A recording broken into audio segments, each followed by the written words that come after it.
Assalamualaikum warahmatullahi wabarakatuh. Waalaikumsalam warahmatullahi wabarakatuh.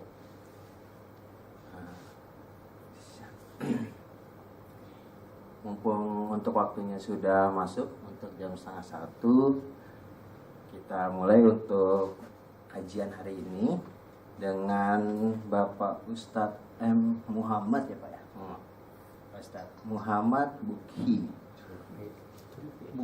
Subhi, mohon maaf. Dengan temanya ibadah, cara Allah menjaga kemuliaan manusia.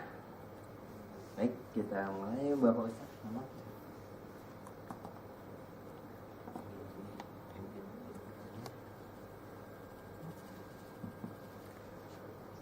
Kita sampai jam berapa? Setengah 2 maksimal. Assalamualaikum warahmatullahi wabarakatuh. Waalaikumsalam warahmatullahi wabarakatuh. Alhamdulillahilladzi anzala as-sakinata fi qulubil mu'minin liyazdadu imanan ma'a imanihim. Walillahi junudus samawati wal ardi wa kana Allahu aliman hakima. Asyhadu an la ilaha illallah wahdahu la syarikalah, ilahul awwalina wal akhirin, wa asyhadu anna Muhammadan abduhu wa rasuluh ghurratul muhajjalin wa ala alihi wa sahbihi ajma'in, amma ba'du. Qala Allah ta'ala fil Qur'anil Karim, a'udzu billahi minasy syaithanir rajim. Laqad khalaqnal insana fi ahsani taqwim summa radadnahu asfala safilin illa alladhina amanu wa amilus salihati falahum ajrun ghairu mamnun. Wa qala Rasulullah sallallahu alaihi wasallam, as-siyamu junnatun ay wiqayatun minan nar. Shadaqallah wa sadaqa Rasulullah sallallahu alaihi wasallam. Saudara dan saudariku sekalian yang dirahmati Allah Subhanahu wa ta'ala, segala puji dan syukur kita panjatkan kepada Allah Subhanahu wa ta'ala yang telah memberikan kekuatan lahir dan batin, kekuatan iman dan Islam. Dengannya kita bisa mentaati dan mengikuti perintah Allah dan Rasul-Nya. Alhamdulillah, ini hari yang ke-8 dari bulan suci Ramadan. Mudah-mudahan kita selalu diberikan kekuatan untuk menyelesaikan seluruh rangkaian ibadah di bulan suci Ramadan, insyaallah. Siang hari berpuasa, malam hari qiyamul Ramadan ya, tarawih, tilawah, zikir dan lain sebagainya.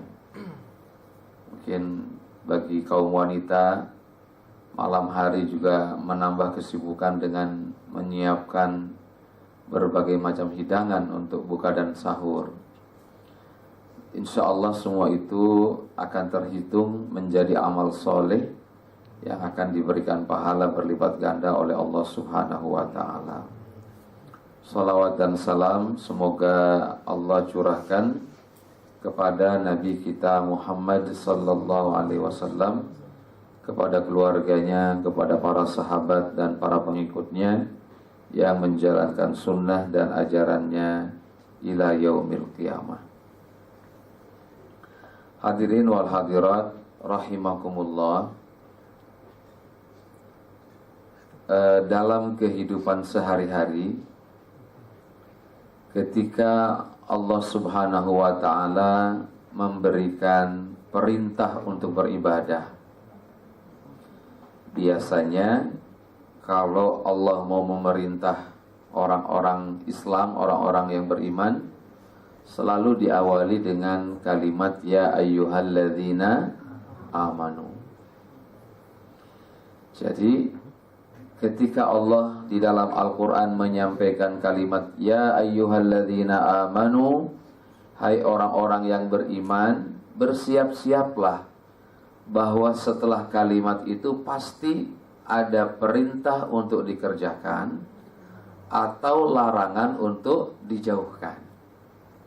Misalkan ayat 183 dari surah Al-Baqarah.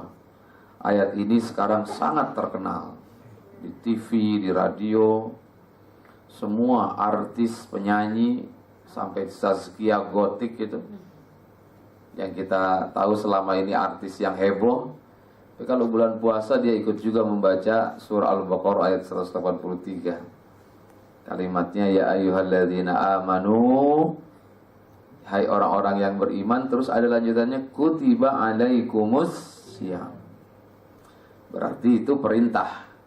Ada juga misalkan ya ayyuhalladzina amanu innamal khamru wal maisiru wal ansabu wal azlamu ridsun min amalis syaitan fajtanibuhu la'allakum tuflihun. Wahai orang-orang yang beriman, sesungguhnya khamar, berjudi, mengundi nasib, membunuh binatang untuk berhala adalah perbuatan keji yang termasuk perbuatan setan. Maka jauhkanlah agar kalian menjadi orang-orang yang berbahagia. Jadi ketika kita mendapatkan panggilan ya ayyuhalladzina amanu, pasti berikutnya ada perintah untuk dikerjakan atau larangan untuk ditinggalkan. Karena memang Allah sudah persiapkan itu untuk orang yang beriman gitu. Dan Allah Maha tahu kalau orang tidak punya iman gak bakal bisa dan gak bakal sanggup melakukan perintah-perintah dan larangan-larangan itu. Kayak puasa ini bukan main-main ya. Kalau bukan karena iman, banyak orang berguguran, tidak berpuasa. Tapi lantaran punya iman, anak-anak kecil pun kalau dididik imannya kuat, mengenal Allah lebih dekat, kepingin mendapatkan cinta dan kasih sayang Allah, subhanallah. Anak-anak kecil pada puasa-puasa itu. Ya, saya punya anak bungsu umur 5 tahun, Khalisa perempuan. Awalnya kita mau coba dia belajar puasa. Kalau setengah hari dia minta buka, kita siapin buka insya Allah. Hari pertama dia nggak minta buka, tamat 1 hari.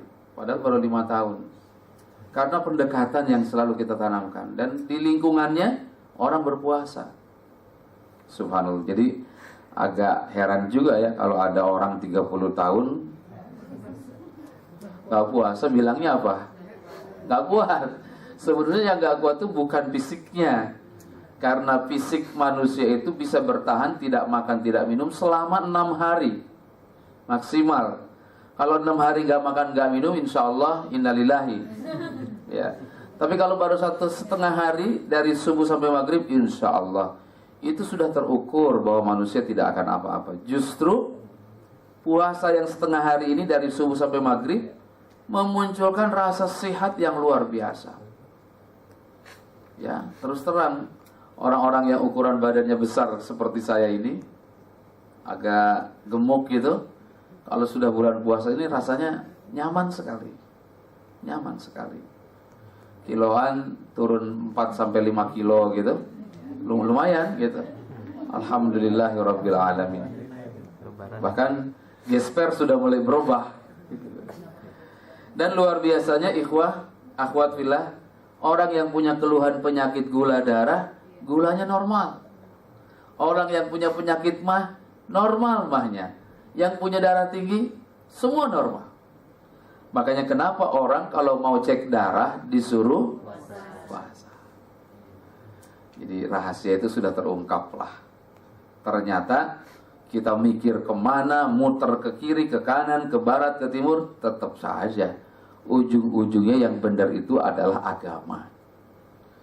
Ujung-ujungnya yang benar itu adalah syariat Allah yang diturunkan kepada Nabi Muhammad sallallahu alaihi wasallam.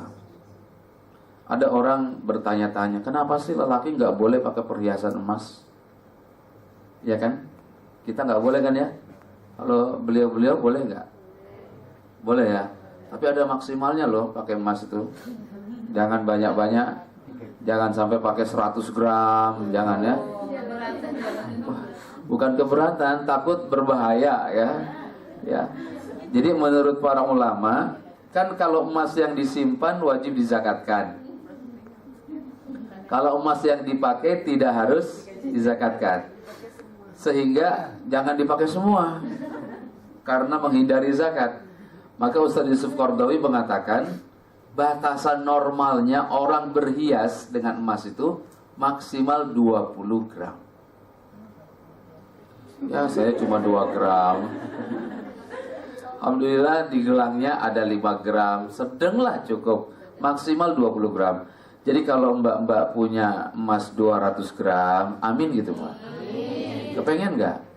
Ya amin dulu, pakainya 20 gram. Yang 180 gramnya kena wajib zakat.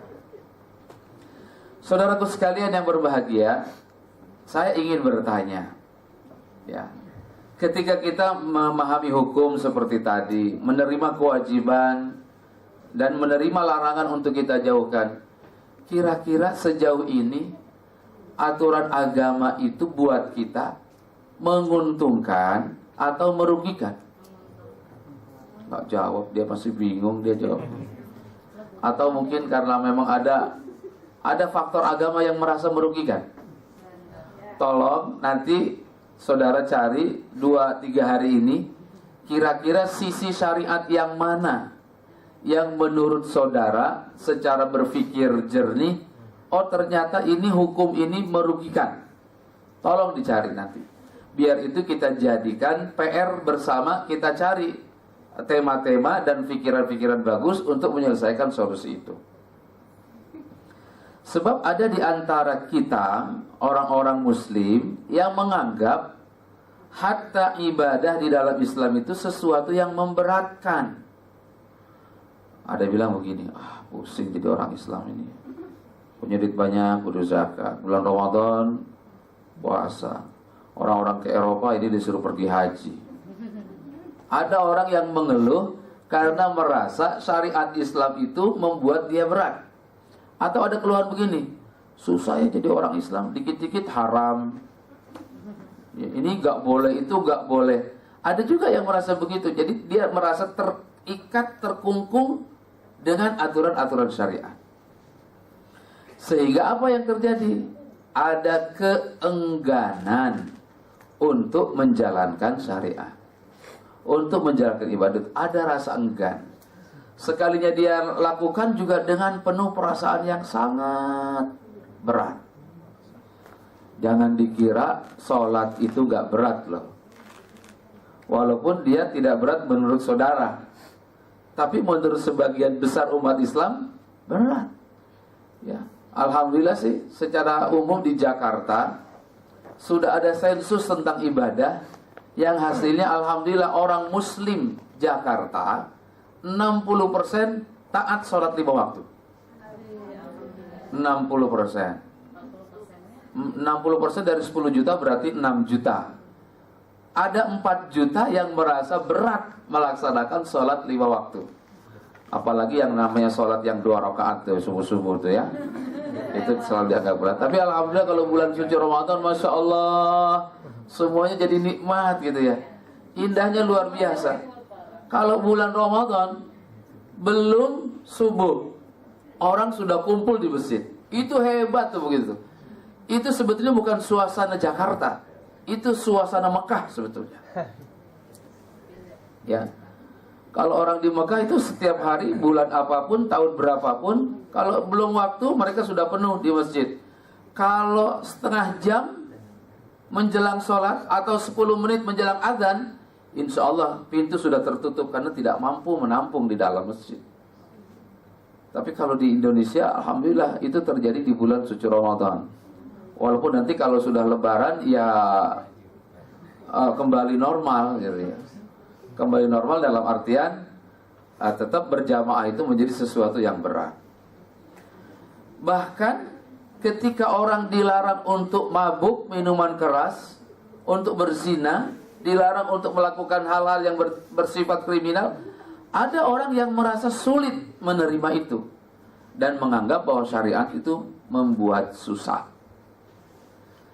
Sekarang saya ingin bertanya, salah satu aturan yang dibuat oleh manusia ketika kita berlalu lintas, ada namanya lampu merah.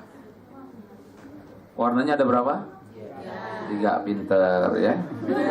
Warna merah berhenti, warna kuning hati-hati, warna hijau jalan. Ketika kita bawa kendaraan sepeda motor atau mobil, kemudian datang kita di perempatan ada lampu merah, tiba-tiba warnanya merah, apa yang kita lakukan? Berhenti. Atau kuning, kalau kuning ya siap-siap untuk berhenti. Ya. Bukan tancap gas ya. Kalau tancap gas kuning, takut pas kita tancap gas udah keburu hijau. Ini bukan hukum lalu lintas, tapi ini sekedar contoh. Coba, kalau kita pikir, mungkin ada orang yang berpikir, wah ini lampu merah bikin ribet. Ada yang berpikir begitu. Ada nggak? Ada. Itulah kebiasaan orang-orang Jakarta yang selalu menerobos lampu merah. Dan terus terang orang Jakarta ini, maaf, menerobos lampu merah itu juga cerminan agama sebetulnya. Oh, bukan wow. Bukan wow. Ini bagian salah satu bukti random kiasan ketaatan seseorang kepada hukum. Ya.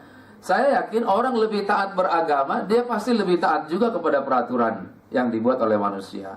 Jadi ada sebagian orang yang merasa berat menghadapi lampu merah, pengennya nerobos saja. Lihat orang kalau bersepeda motor, garis lane stopnya di mana, dia berhentinya di mana, udah nyosor aja gitu. Kalau udah hijau langsung, aduh ngerinya luar biasa. Ini contoh. Padahal lampu merah itu dibuat untuk kepentingan siapa? Lampu merah dibuat untuk kepentingan kita apa untuk kepentingan polisi? Untuk kepentingan kita, keselamatan kita. Cuman memang kadang-kadang maaf, kalau kita kena musibah di lampu merah, itu menjadi keuntungan buat polisi. Karena memang begitu. Karena hidup itu begitu. Ada kaidah bahasa Arab begini. Apa kata Syekh Musyair dikatakan, wa masaibu qaumin inda qaumin futuhu. Musibah suatu kaum bagi kaum yang lain itu adalah kebaikan. Ada orang sakit, buat dokter baik, buat apotek baik. Kalau nggak sakit-sakit apotek nggak laku, bangkrut. Kan ada gitu ya. Orang habis pulsa buat kita bagus, karena pulsa kita jadi laris kan gitu. Ada provider dan lain sebagainya. Jadi memang hidup begitu, selalu begitu. Jadi tetapi kita kembali kepada peraturan kita, peraturan agama, bahwa tidak ada satu aturan pun di dalam Islam kecuali aturan itu akan kembali kepada orang-orang yang bersangkutan. Tidak ada ibadah di dalam Islam yang sesungguhnya memberatkan orang itu sendiri, kecuali justru ibadah ini memberikan keuntungan yang luar biasa kepada orang yang menjalankannya. Coba misalkan begini. Puasa itu yang menjadi inti dasarnya apa? Menahan hawa nafsu. Menurut saudara dan saudari, menahan hawa nafsu itu penting apa enggak? Berapa banyak tindakan kriminal, dan di Indonesia ini terus terang Pak ya, berita tentang kriminal itu penuh menghiasi berita. Tiap hari itu kalau enggak korupsi, pembunuhan. Kalau enggak pembunuhan, pemerkosaan. Nah itu benar tuh. Korupsi, pembunuhan, pemerkosaan, perampokan, sejenisnya. Itu hari-hari kita penuh dengan berita-berita seperti itu. Apalagi misalkan kita belum lama ini mendengar ada 14 orang anak muda beramai-ramai memperkosa seorang gadis di Bengkulu, namanya Yuyun kalau nggak salah. Ya. Habis diperkosa secara bergiliran kemudian dibunuh. Coba saudara bayangkan, orang-orang ini mabuk, habis mabuk dalam keadaan mabuk memperkosa, habis memperkosa kemudian dia membunuh. Ini kira-kira manusia bukan? Apa dong? Setan juga gak gitu-gitu amat. Kenapa saya katakan setan gak gitu-gitu amat? Nggak ada di beritanya setan memperkosa setan perempuan, nggak ada. Artinya, saudaraku, memang setan itu jahat, iya. Tapi setan nggak pernah memaksakan kehendaknya kepada kita. Menggoda iya, ini ayo kerjain. Menggoda iya, tapi setan nggak pernah memaksa. Dan kita memiliki kemampuan untuk memilih pilihan kita sendiri. Tapi manusia memperkosa itu kan memaksa. La ilaha illallah Muhammadur Rasulullah. Intinya apa orang melakukan seperti itu? Dia tidak bisa mengendalikan hawa nafsunya. Dia selalu mengatakan kalau saya ingin, saya harus dapatkan. Padahal bagi orang yang beriman, tidak semua yang kita inginkan harus kita dapatkan. Sebab bayangkan kalau keinginan kita semua tercapai, hancur dunia ini. Betul enggak? Ya. Ada dua orang, yang satu ingin dia mati, yang satu ingin dia mati, dua-duanya mati. Enggak ada. Makanya alhamdulillah manusia dikasih keterbatasan dari kemampuannya. Yang tidak terbatas kemampuannya hanya Allah Subhanahu wa ta'ala. Dan Tuhan harus satu. Kalau Tuhan lebih dari satu, kacau. Ya. Kalau Tuhan lebih dari satu, yang satu ingin menciptakan, yang satu ingin menghancurkan, yang satu ingin membuat baik, yang satu ingin memusnahkan, nggak bakal beres. Makanya lau kana fihi ma alihatun illallah la fasadata, kata Allah dalam Al-Quran. Kalau seandainya ada dua Tuhan di alam semesta ini, maka alam semesta itu akan hancur. Kenapa alam semesta tertata rapi tidak hancur? Karena Tuhannya satu. Itu menjadi dalil pembuktian bahwa qul huwallahu ahad, Allahus, itu surat favorit kalau tarawih itu. Iya kan? Betul ya?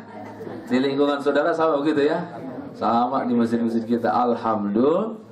Ya alhamdulillah ajalah.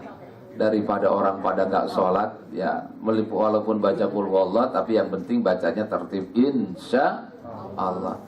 Jadi yang ingin saya katakan sekali lagi, tidak ada hukum dan aturan syariat yang memberatkan. Justru dia menguntungkan dan kembali kepada kita. Puasa memberikan orang pengaturan pengendalian diri secara mandiri dan maksimal. Kenapa saya katakan mandiri dan maksimal? Satu, nggak usah diawasi, berarti mandiri. Dia sudah punya pengawasan dari internal dirinya sendiri. Mana buktinya? Alhamdulillah, barusan kita ambil air wudhu, sholat zuhur. Wudhu kan ada kumur-kumurnya. Hati-hati. Kalau kumur-kumur lagi wudhu, nggak usah dalam-dalam. Cukup simbolis saja, yang penting mulutnya basah. Nggak usah pakai dikumur-kumur gitu, nggak usah. Karena rawan takut masuk. Tidak ada satupun orang yang berpuasa niat memasukkan air ketika berkumur-kumur. Tidak ada. Kenapa? Itu namanya pengawasan internal, pengawasan mandiri. Ya, tidak perlu diawasi oleh orang tua. Suami tidak perlu mengawasi istrinya. Suami pergi kerja, istri di rumah. Sisa makanan bekas sahur masih ada, tapi istri nggak berani makan. Suami pergi kerja, dia nggak mampir di warung Padang pagi-pagi, enggak. Kenapa? Punya pengawasan terhadap dirinya sendiri. Itulah kehebatan orang berpuasa. Alhamdulillah. Jangankan kita yang sudah tua gitu ya, yang sudah dewasa, anak kecil kelihatan capek gitu, minum ya nak, nggak mau. Padahal dia nangis, sakit perutnya, kenapa? Sakit perutnya, minum ya, nggak mau. Disuruh minum, nggak mau. Karena dia tahu bahwa puasa itu kewajiban buat orang yang beriman. Luar biasa. Ya. Itu namanya pengawasan secara mandiri. Dan orang-orang di dunia ini perlu pengawasan mandiri itu lebih banyak daripada pengawasan eksternal. Kalau negara banyak polisinya, berarti negara itu tidak aman, tidak beres. Kalau negara banyak rumah sakitnya, berarti negara itu berpenyakit. Nah, di Jakarta ini tumbuh rumah sakit berkembang biak di mana-mana. Semua rumah sakit penuh luar biasa. Ya, berarti kita ini adalah bangsa yang penyakitan. Tapi kalau banyak polisi berarti tidak aman. Kalau semakin tidak terlihat polisi, berarti relatif aman. Kalau saudara berjalan naik bis, naik mobil dari Madinah ke Mekah, sudah pernah ke Madinah belum? Ya Allah, mudah-mudahan Allah kasih rezeki yang banyak, bisa pergi haji atau umroh. Amin ya Rabbal. Kalau berangkat dari Madinah ke Mekah itu 5 jam, 470 kilo. Itu di jalan itu enggak kita temukan satu orang polisi pun, kecuali di border antar kota. Tapi kalau di Jakarta, polisi itu banyak pinggir jalan, dengan berbagai macam tujuan, khususnya di jalur busway. Lumayan kan, tarifnya 500.000. Mentok-mentok ya 200.000 dapat lah kira-kira. Nauzubillah. Oh, pernah juga di pengalaman pribadi rupanya. Ya, nauzubillah min dzalik, ya mudah-mudahan itu tidak lagi terjadi kepada kita semua insyaallah. Jadi saudaraku sekalian, puasa memberikan orang proteksi pengawasan secara mandiri. Dan itulah yang diinginkan oleh agama yang sesungguhnya, melahirkan pengawasan pribadi secara mandiri.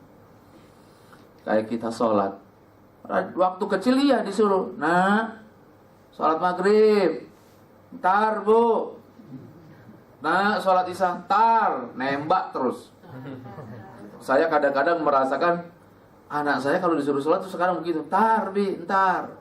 Saya ingat dulu juga saya waktu disuruh sholat begitu, sama ibu, ntar. Rupanya itu menurun ya, al ilmu nurun, ilmu itu nurun. Ternyata kebiasaan itu nurun. Kenapa kita kalau anak itu kalau disuruh tolong nak beli ini, ntar ya bi. Oh rupanya kita dulu juga begitu.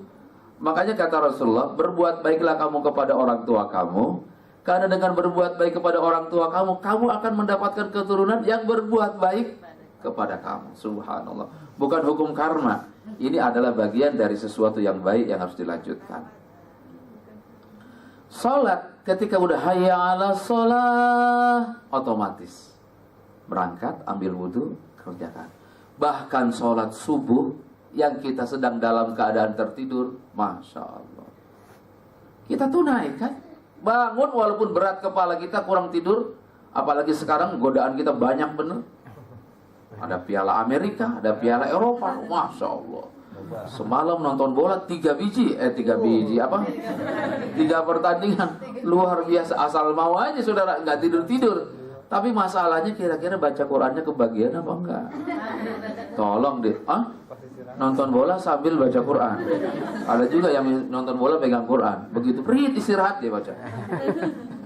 Itu mensiasati. Ya nggak apa-apa sih, selama kewajiban tertunaikan, yang baik-baik tertunaikan, silahkan, insya Allah semuanya kebaikan. Jadi kembali lihat bahwa puasa mengelola hawa nafsu orang itu lebih maksimal. Kita punya makanan di rumah nggak kita makan, kita punya minuman di rumah nggak kita minum, kita punya istri yang halal, sudah nikah, sudah terima nikahnya Aisyah binti Ahmad dengan mas kawinnya sekian tunai, halal. Kita nggak pergunakan di siang hari, nggak pergunakan, emang apa? Istilahnya kita tidak bergaul dengan istri di siang hari karena taat kepada Allah. Kalau malam kan boleh. Bagi yang sudah beristri, nggak usah pusing-pusing. So, ada sahabat Nabi begini cerita, udah puasa 11 hari, ada sahabat tuh kucel mukanya gitu, pucat pasti. Jangan sebut nama orang dong.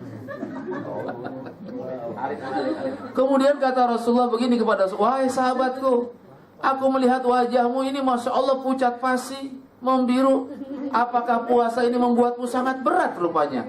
Kata sahabat Rasulullah, ya Rasulullah, bukan puasa yang bikin saya berat, tapi saya nggak bisa bergaul dengan istri, itu yang bikin berat. Rasul tersenyum sambil membacakan ayatnya, uhilla lakum lailatas siyamir rafasu ila nisaikum, dihalalkan kepada kamu di malam hari bulan puasa bergaul dengan istri kamu, karena mereka adalah pakaian buat kamu dan kamu pakaian buat mereka. Oh ternyata boleh. Senang sekali sahabat itu. Jadi ternyata puasa ini gak seberapa gitu ya, dibandingkan puasa yang satu lagi gitu ya. Siap-siap kalau habis istrinya melahirkan, puasa 2 bulan berturut-turut ya. Itu juga harus kuat, insya Allah. Saudaraku sekalian yang berbahagia, tidak ada tujuan dari puasa kecuali melahirkan keuntungan, kemandirian dalam pengawasan terhadap diri sendiri. Subhanallah. Orang punyanya aja nggak dimakan, istrinya aja nggak digauli yang halal, apalagi perempuan lain yang tidak halal. Kan banyak orang udah dikasih istri yang halal masih cari yang lain. Kadang-kadang dipersilahkan istri banyak pilihan, nggak mau, malah cari yang, maaf, naudzubillah min dzalik, yang haram-haram. Kita dikasih oleh Allah yang halal, punya yang halal, nggak kita laksanakan sebagai bagian dari kebutuhan kita. Kenapa? Karena kita memiliki pengawasan dan ketundukan kepada Allah. Kalau manusia memiliki kemandirian dalam pengawasan diri sendiri, selesai. Buat apa ada polisi, buat apa ada Satpol PP, buat apa ada, insya Allah tidak ada pencuri, tidak ada koruptor, tidak ada pezina, tidak ada orang yang kemudian melakukan kezaliman dan kejahatan. Kalau semua orang ikut kepada aturan ketentuan syariat agama. Jadi sesungguhnya agama dan ibadah yang diwajibkan itu cara Allah menjaga kehormatan kita. Karena memang manusia itu diciptakan oleh Allah dalam posisi yang sangat baik dan kehormatannya luar biasa. Laqad khalaqnal insana fi ahsani taqwim. Kalau dia baik, dia sangat baik, sempurna penciptaannya. Tapi maaf, kalau dia jadi orang jahat seperti tadi, lebih jahat dari setan. Setan gak pernah maksa, tapi dia bisa memaksa. Apa kata Allah? Tsumma radadnahu asfala safilin. Kalau dia jahat, dia akan kembali kepada titik nadir yang paling rendah sekali. Makanya tidak ada, walaupun binatang buas, harimau membunuh anaknya, gak ada. Ya, gak ada. Tapi kalau manusia, kita temukan anak bayi ada di berita, di media, di kantong plastik, di tempat sampah. Ada potongan tangan, potongan kaki, anak bayi bekas digugurkan, dipaksa. Itu siapa yang melakukan itu? Manusia. Oleh karena itu, saudaraku sekalian yang berbahagia, maka ibadah yang diwajibkan oleh Allah jangan dianggap berat. Karena semua ini keuntungannya kembali kepada diri kita sendiri. Allah mewajibkan itu untuk kepentingan kita juga, bukan untuk memberatkan kita dan bukan untuk mempersulit diri kita. Apalagi kalau sholat kan gitu. Semua syariat itu pasti ada keuntungannya. Sholat untungnya innas sholata tanha anil fakhsya'i wal munkar. Orang yang sholat itu relatif identik dengan perilakunya. Ya, kalau saya sih curiganya nih orang yang suka memperkosa itu kemungkinan gak sholat. Kira-kira benar gak pikiran kayak gitu? Benar, benar ya. Oh gimana Ustaz? Itu para koruptor itu sholat juga itu. Itu ada korupsi Al-Quran. Nah itu korupsi Al-Quran. Korupsi pengadaan Al-Quran di Kementerian Agama. Dahsyat ya. Kementerian Agama yang dikorupsi pengadaan. Ya Allah gak tanggung-tanggung. Itu dia sholat orangnya Ustaz. Bisa jadi sholatnya hanya simbolis, tidak sholat yang sesungguhnya. Tapi kalau orang sholat yang sebenarnya masuk ke dalam hati, khusyuk, tawadu, tadarru, ketundukan kepada Allahnya nyata, saya yakin sholatnya bisa mencegah kita daripada perbuatan keji dan mungkar. Orang ketika melihat maksiat ada dua kemungkinan, merespon atau menolak. Tapi kalau orang punya nilai sholat yang kuat di dalam hatinya, pasti dia menolak nilai-nilai kemaksiatan karena kekuatan sholat yang dia miliki. Gitu. Ada yang bertanya kepada saya, Ustaz, bagaimana menguntungkan orang berzakat, hartanya diambil, kan berkurang. Apa iya kalau orang berzakat berkurang? Coba kalau di kita pikir dalam-dalam, tahu ada pohonan bunga-bungaan gitu, ya sekelas pohon apa itu?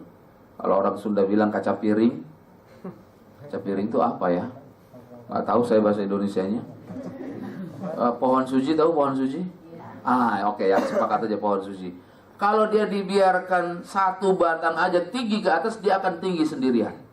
Sebatang aja tinggi. Bagaimana cara menumbuhkan batangnya supaya banyak? Dipotong batangnya, seret, dipotong. Beberapa waktu akan tumbuh tunas. Kalau sudah dipotong dari batang yang satu, pasti dia tumbuh tidak satu.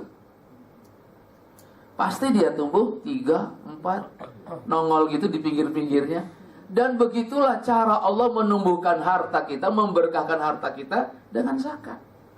Jadi sesungguhnya makna zakat, kalau saudara baca dalam kajian fikih zakat, zakat itu artinya pertama bersih, yang kedua tumbuh, berkembang, dan berkah. Itu zakat. Tidak ada makna zakat itu berkurang, nggak ada. Cuman pikiran hawa nafsu orang aja yang mengatakan zakat berkurang. Bagaimana bertumbuh dan berkembang? Berkembang dalam keadaan bersih. Misalkan seseorang punya tabungan, misalkan 100 juta. Kalau tabungan 100 juta sudah kena zakat belum? Minimal tabungan kena zakat itu seharga 85 gram emas.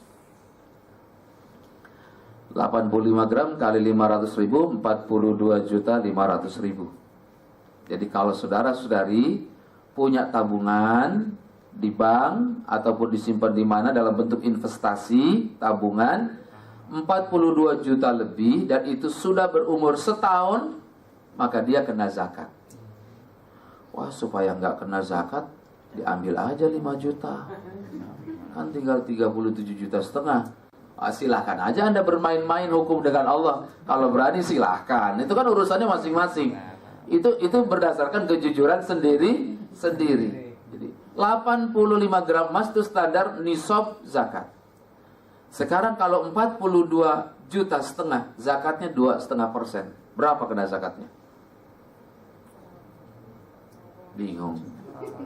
400.000. Sekitar sampai nggak sejuta? Hah? 2,5%. Sampai ya, sejuta lebih dikit ya. Dari 42 juta, sejuta lebih dikit. Setahun lagi kira-kira dia numbuh lagi nggak tuh duit? Kalau dipakai investasi ada tambahannya lagi nggak? Tambahan. Dan saya yakin tambahannya lebih dari sekedar apa yang dikeluarkan dari zakatnya. Biar ngitungnya gampang, misalkan punya 100 juta, zakatnya 2,5 juta. Insya Allah sisanya 97,5 juta. Setahun lagi disimpan, diinvestasikan, pasti lebih banyak lagi dari sekadar 2,5 juta. Jadi jelas, dibuang itu ada maksudnya, supaya pertumbuhannya sehat, kita tidak jadi orang serakah. Maka dalam ayat Al-Quran, khudh min amwalihim shadaqatan tutahhiruhum wa tuzakkihim biha. Ambillah zakat itu yang membersihkan lahiriahnya, hartanya, dan mensucikan jiwanya. Hartanya bersih, jiwa kita tidak jadi orang serakah. Dua keuntungan yang didapat oleh orang yang beriman dengan menunaikan zakat. Luar biasa. Lalu apa yang bikin rugi? Nggak ada. Tidak ada ibadah yang bikin rugi. Justru ibadah memberikan keuntungan yang sangat luar biasa. Dan dengan ibadah itu Allah ingin menjaga kehormatan, kemuliaan manusia. Manusia kalau memberi, dia akan memiliki sifat dermawan. Kalau dia punya sifat belas kasihan kepada orang lain, orang yang dikasihani juga sangat hormat dan santun kepadanya. Terjadi harmonisasi hubungan yang baik di antara sesama manusia. Maka bukan seperti yang dilakukan oleh para penguasa sekarang. Yang kaya dibiarkan tinggal di Jakarta, yang miskin kusur, kan gitu. Bukan begitu caranya. Islam tidak mengajar begitu. Yang kaya mendonasi yang miskin. Yang miskin dibantu oleh yang kaya. Itulah sistem Islam. Sehingga tidak ada kebencian. Bagaimana tidak? Ketika hijrah para sahabat yang dari Mekah, mereka disebut sahabat Al-Muhajirin, datang ke kota Madinah. Ada satu orang, Bilal bin Rabah, seorang bekas budak hamba sahaya yang dimerdekakan oleh Abu Bakar As-Siddiq. Miskin, tidak punya harta, tapi sampai di Madinah dia dipersaudarakan dengan konglomerat Madinah namanya Abdurrahman bin Auf. Dikasih modal perdagangannya, dikasih rumahnya, dikasih tempat berdagangnya. Bilal bin Rabah oleh Abdurrahman bin Auf. Itulah sistem Islam sesungguhnya. Membersihkan kejiwaan. Jadi ketika jadi orang miskin, tidak benci kepada yang kaya. Jadi orang kaya tidak sombong kepada yang miskin. Kalau tidak diatur oleh Islam, itu akan pasti terjadi seperti itu. Ya, apa yang terjadi pada dunia materialisme, yang miskin tambah miskin, yang kaya semakin kaya. Inilah yang tidak diinginkan oleh Islam melalui syariat. Jadi, agama dengan perintah dan ibadahnya ingin menjaga kemurnian, kehormatan manusia itu sendiri. Begitu juga dengan larangan yang ditimbulkan. Zina dilarang. Kenapa zina dilarang? Karena dia menjatuhkan kehormatan wanita dan menjatuhkan harga keturunan. Ada anak lahir dari proses tanpa nikah, disebut anak apa? Anak haram. Yang haram siapa sebetulnya? Prosesnya. Yang memproses siapa aja? Orang tuanya. Anaknya, kata Rasulullah, anak terlahir dalam keadaan suci. Gitu. Tapi kenapa yang ditimpakan kepada anaknya? Itulah akibat perbuatan zina yang sangat berbahaya. Ya, itu luar biasa. Mencuri tidak boleh karena hak orang lain dilanggar. Gitu. Hak milik orang lain diambil, tidak dibenarkan. Ya. Syariat mengatur sedemikian rupa, dan luar biasa efek dari pengaturan syariat itu memberikan ketentraman dan kenyamanan kepada masyarakat yang hidup di dalam tempat yang dimana orang taat menjalankan syariat Allah Subhanahu wa ta'ala. Kalau saya boleh tanya, Jakarta ini sudah cukup aman apa belum? Belum. Kita orang Jakarta merasakan sendiri ya. Kita kalau pakai cincin, istri kita, perempuan-perempuan pakai cincin, kalau mau naik bis atau diumpet-umpetin cincinnya. Karena takut bukan hilang cincinnya doang, bisa hilang sama jari-jarinya. Kan itu bahayanya di Jakarta. Ya. Makanya kita kadang suka mengingatkan istri, jangan pakai perhiasan keluar sebab berbahaya. Bukan sayang emasnya, sayang juga sih sama emasnya, tapi yang lebih sayang tentu sama jari jemarinya itu kan. Orang sekarang Masya Allah dibajai, ditodong dan lain sebagainya. Berbeda dengan saudara, maaf, tinggal di tempat-tempat yang diterapkan syariat Islam, relatif lebih nyaman, relatif lebih aman. Ada orang jahat tapi tidak sebanyak negara-negara yang tidak menerapkan syariat Islam ya. Kalau kayak orang tadi udah mabok, memperkosa, membunuh, kira-kira hukumannya apa? Mati, jelas. Dan itu adalah hukum Islam. Sebab kalau dia dikebiri nggak cocok. Kalau dikebiri, maaf, saluran kesininya diputus sarafnya, tapi ininya sama ininya masih. Kalau ininya kan penasaran betul, ininya nggak bisa.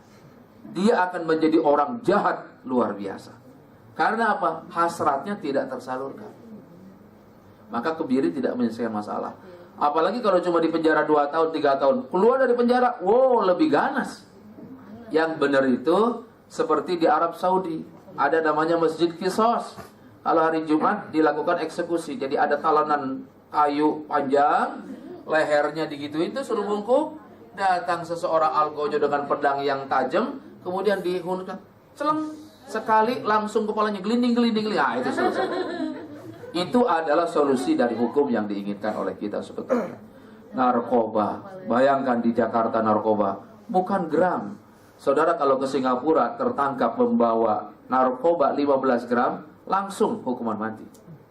15 gram. Di Jakarta, di Indonesia, bukan gram, 10 kilo, sekian ribu butir ekstasi, aman aja tuh. Inilah kalau orang tidak mengikuti aturan agama, rugi. Kesulitan yang akan menimpa kita. Makanya terus terang Indonesia ini kurang berkah. Walaupun negara ini kaya raya. Kita emas ada, tambang ada, hasil tani semua ada. Tapi mohon maaf, kurang berkah rasanya karena masyarakatnya masih banyak yang miskin. Di daerah yang subur justru orang yang miskin masih jutaan orang, termasuk orang yang susah mendapatkan makan. Ini apa artinya? Kurang berkah. Kenapa kurang berkah? Karena tidak mengikuti aturan dan syariat Allah. Kunci keberkahan bukan pada kesuburan, tapi kunci keberkahan pada keimanan dan ketundukan masyarakat kepada Allah Subhanahu wa ta'ala. Saya mau tanya, ini bulan puasa mungkin berkah apa enggak? Berkah. Hah? Apa tandanya berkah? tandanya berkah itu bertambah dari sisi mutu hidup. Ya, ibu-ibu berpikir kalau bulan puasa harusnya belanja itu lebih dikit karena siang tidak makan. Tapi buktinya itu namanya berkah. Tambah banyak tapi bisa gitu loh. Dan luar biasa pintunya ada pintu ini, ada pintu itu, tambah pintunya. THR hanya terjadi di bulan puasa. Kalau nggak bulan puasa, nah itulah kunci keberkahan juga berarti. Berarti ketundukan kepada Allah mengundang keberkahan dari Allah Subhanahu. Jadi oleh karena itu jangan menganggap agama menyulitkan. Karena sesungguhnya aturan agama justru memberikan keuntungan kepada orang yang menjalankan dan memberikan keuntungan yang luar biasa. Oleh karena itu sekali lagi fahamilah agama dengan baik. Dia bukan untuk mempersulit, tapi justru dia memberikan proteksi dan pengamanan secara mandiri. Dia bukan memberatkan, tapi dia justru memberikan keuntungan di balik kewajiban yang harus ditunaikan oleh orang-orang yang beriman kepada Allah dan Rasulullah Sallallahu Alaihi Wasallam. Mudah-mudahan Allah memberikan taufik dan hidayah kepada kita semua untuk terus menjalankan perintah Allah dan menjauhkan larangannya. Dan mudah-mudahan seluruh amal ibadah kita diterima oleh Allah Subhanahu wa ta'ala. Demikian, barangkali nanti ada yang mau saya persilahkan. Kurang dan lebihnya mohon maaf. Hadanallahu wa iyyakum. Wassalamualaikum warahmatullahi wabarakatuh. Terima kasih Pak Ustadz. Ya, mungkin dari teman-teman hadirin yang di sini ada yang ingin ditanyakan?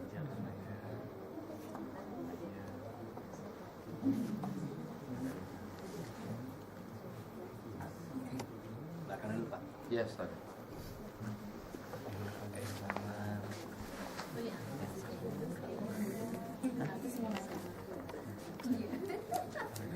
Assalamualaikum warahmatullahi wabarakatuh. Pak Ustadz, saya ingin menanyakan apakah zakat dari penghasilan kita 2,5% itu harus disegerakan untuk diberikan atau bisa dikumpulkan misalkan dalam 1 tahun baru nanti dibagikan. Ya, itu aja. Terima kasih. Assalamualaikum warahmatullahi wabarakatuh.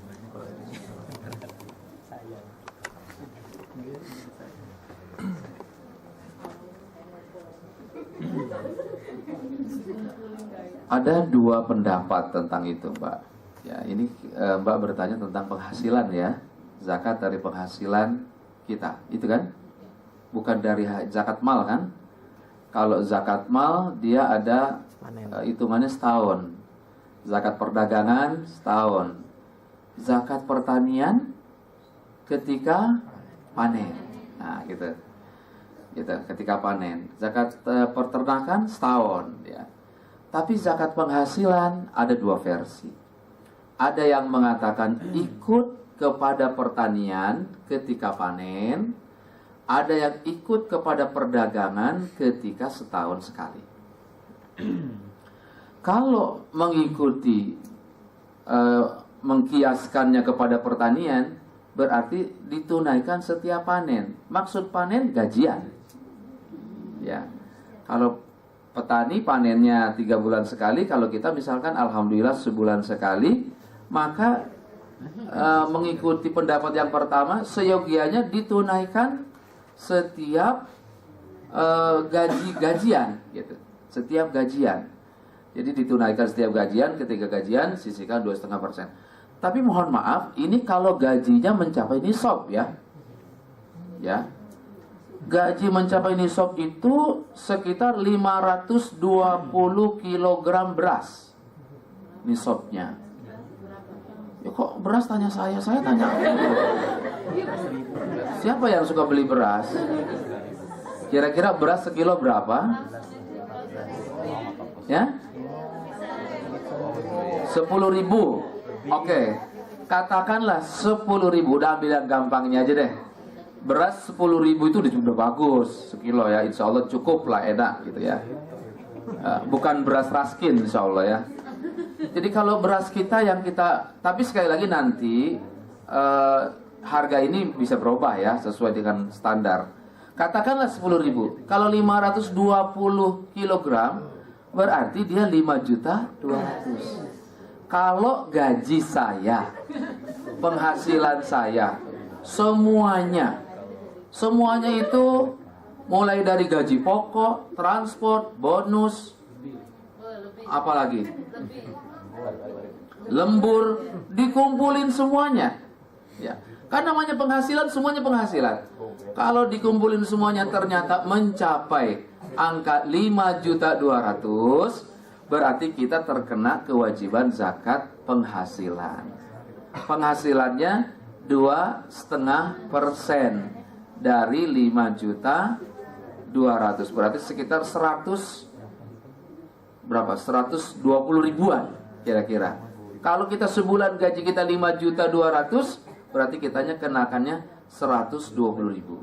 Kalau 5 juta aja misalkan umumnya 5 juta lah kira-kira ya, kita kenakan zakatnya 100.000. Kira-kira menurut saudari-saudari muslimah, kalau gaji kita 5 juta, zakatnya 100.000, itu kecil apa gede? Kecil sekali. Hati-hati. Tapi hati-hati, kalau yang nyelip di gigi dan di mulut kita itu bukan tulang yang gede. Yang kadang-kadang nyelip itu tulang yang kecil. Karena kecil kadang-kadang orang menganggap sepele. Karena tidak menganggap sepele, akhirnya tidak terlaksanakan. Boleh juga yang bulanan ini dikalkulasikan setahun, boleh. Ya, ditumpuk menjadi setahun, nanti tunaikannya setahun. Ada yang membolehkan. Cuma ingat, kalau bulanan kita ngasih cuma 100.000. Dalam pikiran kita, ya cuma 100.000. Tapi kalau setahun kali 12, 1.200.000. Mulai mikir, aduh, udah juga nih. Kan ada gituannya Pak ya. Kita ini manusia ada gitu-gituannya tuh. Ya. Waktu kita nggak punya duit, kayaknya nggak terlalu sayang sama duit. Hari-hari Allah tambah berkah, kita penghasilan tambah banyak, tambah sayang sama duit. Kan logikanya harusnya lebih banyak uang, lebih banyak juga sedekahnya. Nggak otomatis begitu. Kalau waktu nggak punya duit, lewat masjid belum dibangun, apa kata hatinya? Kapan gua punya duit, gua sumbang lo masjid. Bulan depan punya duit, lupa. Itu manusia. Jadi Mbak, boleh bulanan, boleh tahunan. Silahkan ikut yang mana. Cuma kalau tahunan jangan lupa dicatat betul penghasilan dan kadar pendapatan kita. Jangan sampai lupa. Supaya tidak lupa, lebih baik ditunaikan bulanan. Kan kerasanya juga 100.000 gitu, nggak terlalu nyek gitu ya. Tapi kalau 1.200.000, waduh, ini kalau beli kambing ditaruh di kampung nggak dapat juga nih satu ini. Ada begitunya. Jadi silahkan mau pilih yang mana, coba kita ambil yang paling mudah dan paling ringan kita tunaikan, insya Allah. Begitu Mbak ya.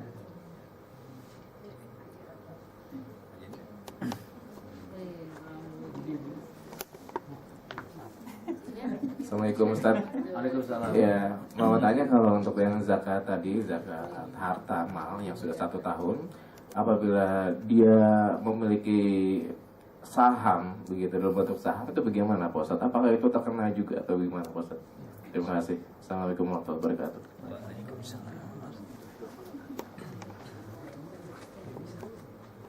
Saham itu berarti maksudnya investasi ya kan? Kalau saham itu umurnya sudah setahun, kena. Dia harus ditunaikan juga 2,5% dari modal dan keuntungannya. Jadi itu ibarat orang berdagang. Tapi ingat, kalau sahamnya sudah mencapai nisab. Nisabnya 42.500.000, mohon maaf. 85 gram emas. Kalau sahamnya masih baru 20 juta, ya belum kena gitu. Tapi kalau sahamnya sudah melampaui 85 gram emas atau senilai 42,5 juta ke atas dan umurnya sudah 1 tahun, maka dia kena menunaikan zakat. Jadi menunaikan zakat harta tidak otomatis di bulan puasa. Tergantung dia kapan mulainya memiliki usaha dan investasi itu. Kalau kita mulainya Januari, ya udah hitungnya Januari. Berarti kapan kena Januari kita tunaikan zakatnya. Tidak harus mesti di bulan puasa. Kalau sudah mencapai nisab dan kalau sudah berumur 1 tahun, yang disebut dengan haul, baru terkena kewajiban mengeluarkan zakatnya sekadar 2,5%, insya Allah. Ada lagi yang ingin ditanyakan?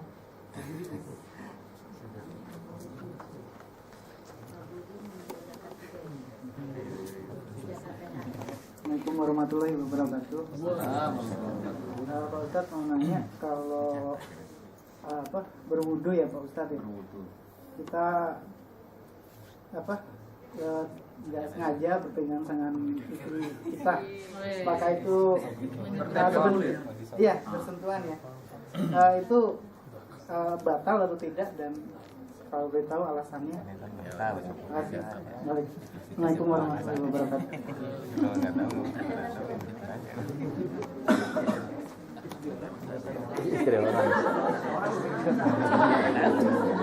Orang yang nanya diramein sih. Ini berarti pertanyaannya menarik kan? Kalau kita punya wudu, kemudian bersentuhan kulit, bersentuhan kulit itu berarti nggak ada penghalangnya ya, tangan dengan tangan misalkan. Apakah batal wudu? Ada beberapa pendapat. Minimal ada 2 lah ya. Yang pertama pendapat Imam Maliki yang mengatakan tidak membatalkan wudu. Kalau menurut dia yang membatalkan wudu itu kalau bersentuhan dengan hawa nafsu. Jadi kalau sentuhannya ada birahinya, jadi harus dijelaskan karena ini hukum. Ada ser-sernya, nah itu berarti batal. Tapi kalau kata Imam Hanafi, itu pun nggak batal. Yang batal itu bersetubuh, gitu. Makanya ada beberapa saudara kita yang Muslim, ya dia ada rujukannya juga. Kalau cuma bersalaman, misalkan, kemudian mau pergi cipika-cipiki yang tidak ada hawa nafsunya, mereka mengatakan tidak batal. Dan mereka kalau mau sholat nggak mesti berwudu lagi. Itu benar, ada rujukannya. Jadi kalau Imam Maliki itu ada pakai hawa nafsu syaratnya. Kalau Imam Hanafi mengatakan bersetubuh bukan bersentuhan. Tapi kalau Imam Syafi'i, ya, dia bilang bersentuhan mau pakai nafsu kayak mau enggak kayak, pokoknya batal. Ini misalkan bersentuhan, sreng, nggak ada pikiran, nggak sengaja gitu, pokoknya bersentuhan, udah batal, wudu lagi. Itu Imam Syafi'i. Itu mereka berbeda pendapat dalam tafsiran ayat aula mastumun nisa, atau bersentuhan antara laki-laki dan perempuan. 3 pendapatnya berarti. Kemudian ada bedanya enggak? Beda. Wudunya memang beda. Salah satu perbedaannya, kalau Imam Maliki dan Imam Hanafi berwudu itu mewajibkan menggosok. Misalkan muka wajib digini-gini. Kalau Imam Syafi'i yang penting basah. Disiram gitu aja pakai selang udah jadi. Yang penting airnya nyampe ke kulit, nggak ada wajib menggosok. Dan berbedanya di kepala. Kalau Imam Hanafi sama Imam Maliki, kepala ini diusap harus seluruhnya. Seluruhnya. Tapi kalau Imam Syafi'i, kepala itu cukup sedikit. Misalkan saudara udah rapi, udah pakai gel segala macam, udah mau kondangan gitu, takut rusak, pakai aja mazhab Syafi'i, sering. Cukup. Gitu. Masing-masing mazhab ada kelebihan, ada kekurangannya. Mazhab Maliki dan Hanafi banyak digunakan di daerah-daerah panas. Makanya mereka senang membasahi kepala. Nah, sementara mazhab Syafi'i sering banyak digunakan oleh penduduk yang ada di daerah yang ada cuaca dinginnya, ya, Bogor, Puncak, dan lain sebagainya. Jadi masing-masing ada keuntungannya. Ya, jadi kalau saudara pengen bermadzhab Syafi'i boleh, ikut aja caranya wudu madzhab Syafi'i, batalnya madzhab Syafi'i. Kalau kayak Maliki boleh, wudunya tinggal tambah digosok-gosok itu semua anggota badan sama sela-sela sama kepala semuanya, insya Allah kalau bersentuhan dengan istri nggak mesti batal. Semua ada rujukannya yang benar. Tinggal kemana aja kita cenderungnya. Tapi kalau saya menganjurkan besok tahun depan Anda pergi haji, amin dong. Amin.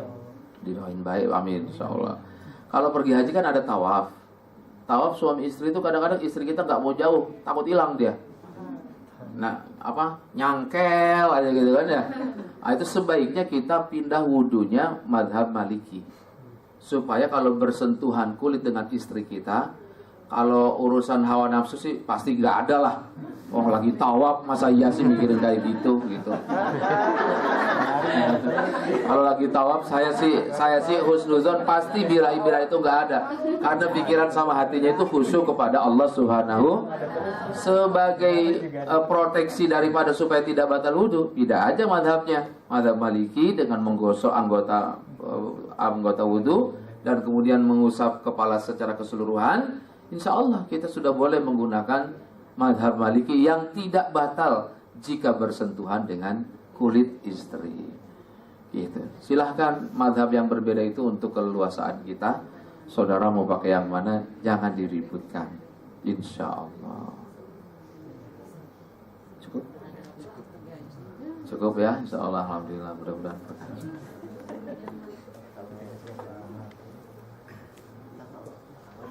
Karena waktu juga sudah menunjukkan 1:30, kita akhiri untuk kajian untuk hari ini. Kita ucapkan alhamdulillahirabbil alamin. Alhamdulillah.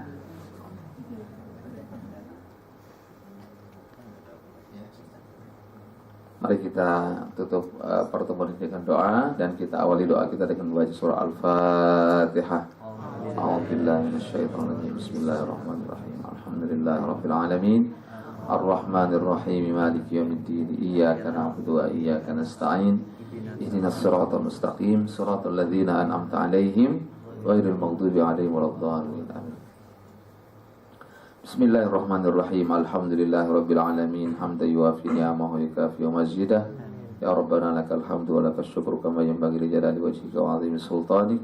Allahumma shalli ala Muhammad wa ala ali Muhammad. Rabbana taqabbal minna salatana wa siyamana wa qiyamana wa ruku'ana wa sujudana wa tamim taqsirana ya khairan nasirin. Allahumma inna nas'aluka ridhaka wal jannah wa na'udzubika min sakhatika wan nar. Ya Aziz ya Ghaffar ya alim ma fis sudur akhrijna minadh dhulumati ilan nur. Allahumma rabbana taqabbal minna innaka antas samiul alim wa tub alaina innaka antat tawwabur rahim. Rabbana hab lana min azwajina wa dhurriyyatina qurrata a'yun waj'alna lil muttaqina imama.